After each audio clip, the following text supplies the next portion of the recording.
bingung mau kurban jantan atau betina? Momen Idul Adha selalu jadi saat yang istimewa. Tapi di balik semangat berkurban, ada satu pertanyaan klasik yang sering bikin ragu. Kalau kurbannya kambing betina, boleh nggak ya? Sebagian orang merasa hewan jantan itu lebih prestis, sementara yang lain merasa betina juga tidak masalah, apalagi kalau lebih mudah didapat. Nah, daripada terus bimbang, yuk kita bahas tuntas berdasarkan pandangan para ulama.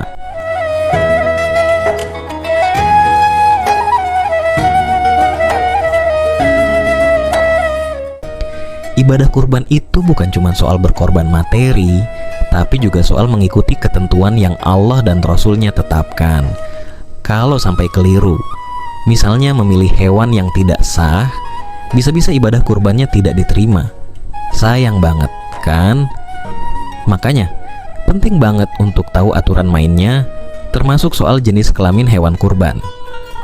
Menurut Imam An-Nawawi rahimahullah dalam kitab Al-Majmu' 8/364, hewan yang sah untuk kurban adalah unta, sapi, kambing, atau domba, baik itu semua jenis unta, semua jenis sapi, maupun berbagai macam domba, berbulu tebal atau kambing biasa. Yang penting, bukan sapi liar, bukan keledai. Harus hewan ternak, bahimatul an'am, yang biasa dipelihara. Imam An-Nawawi menegaskan, baik jantan maupun betina, semuanya sah untuk dijadikan kurban. Tidak ada beda pendapat dalam hal ini dalam mazhab beliau. Beliau menyatakan di dalam kitab Majmu' Syarah Al-Muhazdab 8/364, syarat hewan yang sah untuk dijadikan kurban adalah harus berasal dari jenis hewan ternak Al-An'am, yaitu unta, sapi, dan kambing. Hal ini mencakup semua jenis unta, semua jenis sapi, dan semua jenis kambing, baik domba berbulu tebal maupun kambing biasa beserta jenis-jenisnya. Tidak sah berkurban dengan selain hewan ternak, seperti sapi liar, keledai, dan selainnya, tanpa ada perbedaan pendapat. Baik jantan maupun betina dari semua hewan tersebut, semuanya sah untuk kurban dan tidak ada perbedaan pendapat dalam hal ini menurut mazhab kami. Selain jenis hewan, umur juga jadi syarat penting. Berdasarkan fatwa Al-Lajnah Ad-Daimah, komite tetap untuk fatwa di Saudi, ini ketentuannya. Domba, minimal 6 bulan, masuk bulan ke-7. Kambing biasa, minimal 1 tahun, masuk tahun kedua. Sapi, minimal 2 tahun, masuk tahun ketiga. Unta, minimal 5 tahun, masuk tahun ke-6.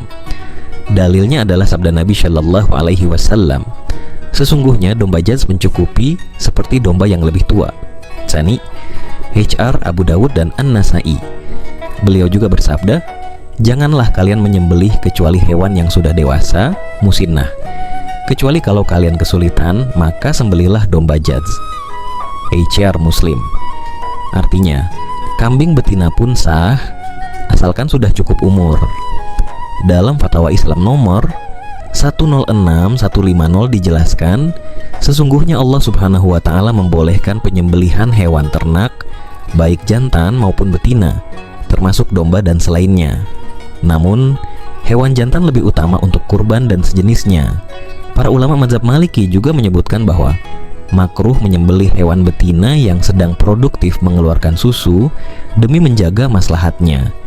Intinya, kurban pakai betina itu sah, tapi jantan lebih afdal, lebih utama. Kalau betina itu masih produktif menghasilkan banyak susu, sebaiknya dipertimbangkan untuk tidak disembelih, kecuali ada alasan kuat. Misal nih, di pasar hewan kurban kamu lihat 2 kambing. 1. Kambing jantan, sehat, usia 1,5 tahun, harga agak mahal. 2. Kambing betina, sehat, usia 1,5 tahun juga, harganya lebih terjangkau. Kalau kondisi keuangan longgar, pilih jantan itu lebih utama. Tapi kalau kemampuan terbatas, beli betina pun tetap sah dan berpahala, insya Allah. Yang penting syarat sah kurban terpenuhi. Berkurban dengan kambing betina itu boleh dan sah selama hewannya memenuhi syarat usia dan kesehatan. Kalau ada pilihan, hewan jantan memang lebih utama. Tapi kalau yang ada hanya betina, atau karena pertimbangan tertentu, tidak masalah sama sekali. Kurban itu tentang ketaatan dan ketulusan, bukan sekadar tentang jantan atau betina. Nah, sudah tahu jawabannya kan? Kalau tahun ini kamu berkurban, mau pilih jantan atau betina? Yang penting niatnya lurus dan ikuti syarat-syaratnya ya. Wallahu a'lam bishawab.